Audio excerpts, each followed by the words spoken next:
নড়াইলে পানিতে ডুবে 2 শিশুর মৃত্যু হয়েছে। একই পরিবারের 2 সদস্যের মৃত্যুতে পরিবারে চলছে শোকের মাতম। বুধবার দুপুরে সদরের বেদভিটা এলাকায় বাড়ি থেকে খেলতে বের হয় 10 বছর বয়সী মরিয়ম আক্তার জিম এবং 8 বছর বয়সী আফিয়া।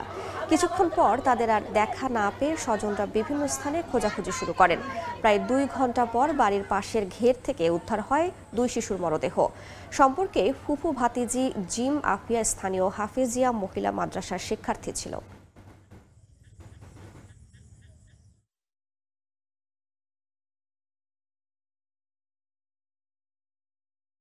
খাওয়া দাওয়া করে দুইজনে চলে গেছে নিজের ইচ্ছা মতো ঘর থেকে বেরোয় কি যায় ওদের পরে 1-1.5 ঘন্টার ভিতরে খুঁজাখুঁজি করে পাওয়া যাচ্ছে না। পরে ওরা সব যায় দেখছে বিলির ভিতর পুকুরটার ভিতর তারা দুজনে দুটো লাশ পেয়েছে। একই বয়সী 9 থেকে 10 বছর বয়স হবে।